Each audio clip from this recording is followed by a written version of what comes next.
ایک دفعہ کا ذکر ہے کہ ایک گاؤں میں ایک آدمی رہتا تھا جس کے 3 بیٹے تھے۔ اس نے اپنے بیٹوں کو نصیحت کرنا چاہی۔ کچھ دیر سوچنے کے بعد اس نے اپنے بیٹوں کو اپنے پاس بلایا۔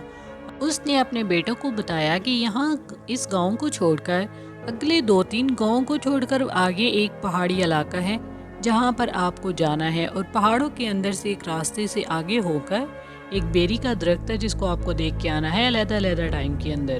ایک بیٹا اگلے ہی روز اپنے گاؤں سے اگلے گاؤں کی طرف چل پڑتا ہے اور آہستہ آہستہ اسی پہاڑی علاقے میں پہنچ جاتا ہے جہاں سے اس کے باپ نے اسے نصیحت کی تھی، اور انہی راستوں سے آگے ہوتا ہوا اس درخت کے پاس چلا جاتا ہے۔ وہ درخت کو اچھے طریقے سے دیکھتا ہے، اپنے ذہن میں بٹھا لیتا ہے سب باتیں، اور واپس گھر کو لوٹ آتا ہے۔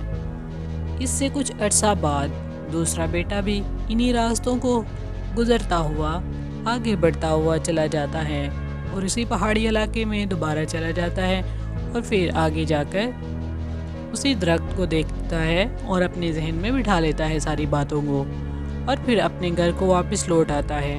اسی طرح دونوں بیٹوں کی طرح تیسرا بیٹا بھی کچھ عرصہ گزرنے کے بعد اپنے باپ کی نصیحت کے تحت درخت کو دیکھنے کے لیے انہی پہاڑوں، انہی سڑکوں اور انہی گاؤں کو پھیلانگتا ہوا آگے چلا جاتا ہے، اور اس درخت کو دیکھتے ہوئے ساری باتیں اپنے ذہن نشی کر کے واپس گھر کو لوٹ آتا ہے۔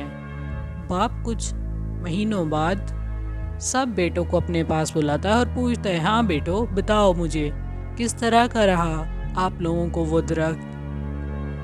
جی بابا، میں وہ دیکھ کے آیا ہوں۔ وہ بہت ہی سوکھا سڑا درخت ہے جس کے اوپر پتے بھی نہیں تھے، صرف ٹہنیاں ہی ٹہنیاں کھڑی ہوئی تھی۔ دوسرے بیٹے نے بھی یہی بتایا کہ وہ بھی دیکھ کر یہ درخت آیا ہے، لیکن وہ وہاں پہ ٹہنیاں نہیں بلکہ پتوں کا ایک درخت تھا جس پر پھل نہیں تھے، جبکہ تیسرے بیٹے نے بتایا کہ وہاں پر پھل اور پھول دونوں تھے۔ پتوں سے بھرا ہوا ایک سرسبز درخت تھا جس پر بہت سارے پھل بھی لگے تھے۔ باپ نے بیٹوں سے کہا کہ تم لوگ اپنے اپنے حساب سے صحیح اندازہ لگا رہے ہو، جس موسم میں تم لوگ علیحدہ گئے ہو اسی موسم کے حساب سے آپ لوگ بتا رہے ہو۔ تو میرے پیارے بیٹو، زندگی کا بھی سبق اسی طرح سے حاصل کرنا ہے کہ ہر انسان ایک جیسا نہیں ہوتا، اس کو دیکھنے کا نظریہ علیحدہ ہوتا ہے۔ جب کوئی شخص غریب ہو تو اس کی غریبی میں اس کا مذاق نہیں اڑانا چاہیے، اور جب کوئی امیر ہو تو اس کی امیری میں اس کے آگے سر نہیں جھکانا چاہیے۔